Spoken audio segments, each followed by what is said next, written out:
Great to see you back. My name is Danny Frietman. I'm the foremost moderator of Dutch IT Channel.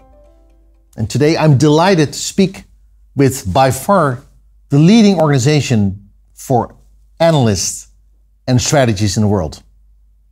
The company called Gartner. And we're going to talk about the trends in manufacturing, the impact on things such as Internet of Things, and of course, how does IT have kind of impact for manufacturing? I'm going to speak about this with Sohard Aggarwall. I'm going to introduce him shortly. Sohard, good to have you in the studio, live here with me. Could you shortly introduce yourself to the audience, Sohard? Yeah, thanks, Danny, and I'm really excited to be here in the studio today. I'm part of the advanced manufacturing team at Gartner, and I talk to manufacturing CIOs in the consumer good industries, helping them create their digitalization roadmaps. Yeah. So we're going to talk about what you do at Gartner. So could you explain a little bit, what have you done before Gartner? So before joining Gartner, I was working in the supply chain domain in various capacities. Yeah. I worked across a couple of industries like automotive, where I started my career. And very recently, before joining Gartner, I was leading the supply chain demand planning function and S&OP for a large global chocolate manufacturer based in the south of France. Yeah. So that's what I did in terms of Industry 4.0, smart factory, and supply chain digitalization. Yeah, and we're going to talk about that later today. You're a senior principal analyst. So what does a senior principal analyst do within Gartner? Well, in my responsibilities, what I'm responsible for is to helping clients achieve their mission critical priorities, which means if they want to understand what are the key priorities in terms of digitalization, in terms of revenue growth, or any other digital driven outcome metrics, this is where my role comes in. Yeah. And you're helping customer to really understand the complexity of digital transformation on manufacturing? Well, digital transformation may sound easy when you speak about it, but it's quite difficult, as you might imagine. Yeah, I can imagine. Yeah. Yes. Could you elaborate a little bit about the challenges? Because everybody talks about manufacturing and, of course, and logistics. I think two different things. Yeah. But what we learned in the last decade, I think, Sohard, is that manufacturing, of course, is maybe the engine of our global economy. So what kind of IT challenges are currently happening in the manufacturing field? Well, manufacturing industry, first of all, have a lot of heterogeneous systems, right? You have your IT systems, you have your operational technologies, your engineering systems, and they do not always play nice with each other, if I put it mildly. Okay, yeah, right? I can imagine. Yeah. You have a lot of information stored in your legacy systems, newer technologies like cloud or IoT platforms. And as a manufacturer, one of the biggest challenge that they have is to build that connectivity between this information and digitalize their systems to able to make better decisions, to create new or innovative products and services which can serve their customer needs the best. Yeah. And one of the topics we're going to discuss today is, of course, the impact of sustainability, about tracing from goods in the world. Why is this theme of sustainability now such a, I think it's a game changer for the manufacturing industry? Well, I'm really glad that you asked about it. We saw from our recent CEO survey that sustainability has climbed way up in a CEO's priorities, right? We see a huge shift coming not only from regulatory organizations. Think about what happened as a result of COP26, the Paris Climate Agreement, or even organizations' realization that they need to make a better impact on the environment. But it's also the consumers, right? Consumers like you and I, who are looking to work or buy products from companies who are making a positive impact on the environment. Sorry. Sohard, in your opinion, how much effect does the new route towards sustainability have on customer engagement? I'm really glad, Danny, you asked that question, because when I see an organization, they think of sustainability as just improving their reporting or compliance. It's way beyond that. couple of different surveys, from example, our sustainability survey, showed that customers are choosing product where they can ascertain the claims that are being made by the organizations. Okay. We see Gen Zs and millennials leading the value-based shopping trend, where they want to know the product origins. They want to know for things like carbon emission or the recyclable impact that organizations are making in their packaging or the products that they are using. And I really believe that this is what helps them drive higher customer lifetime value, improve that engagement with them. Yeah.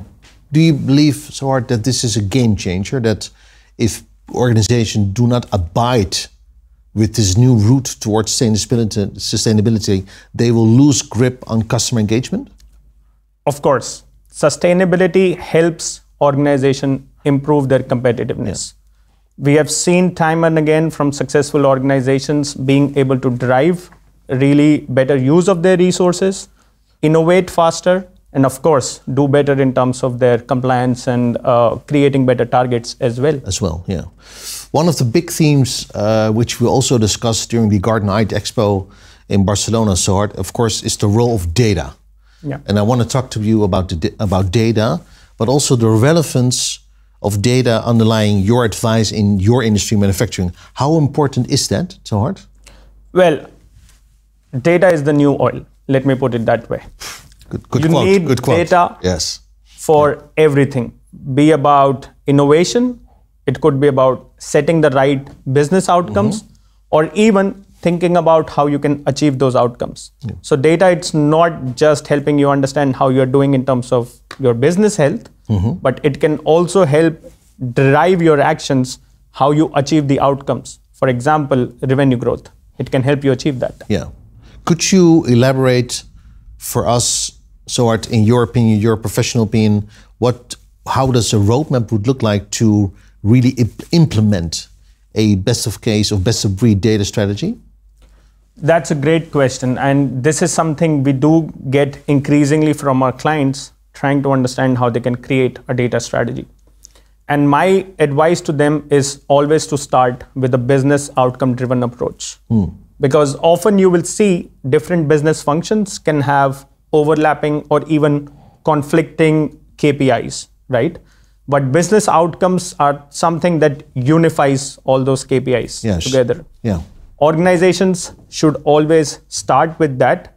And of course, then the next step is thinking about creating better alignment with your stakeholders, how you bring your marketing, supply chain, or your production functions together, setting the right vision, what you want to achieve. Yeah. And the technologies that will support that roadmap as you go forward. Yeah.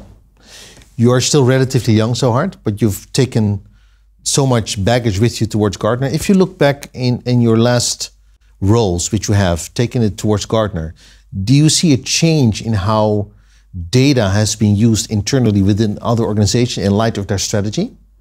Well, yes.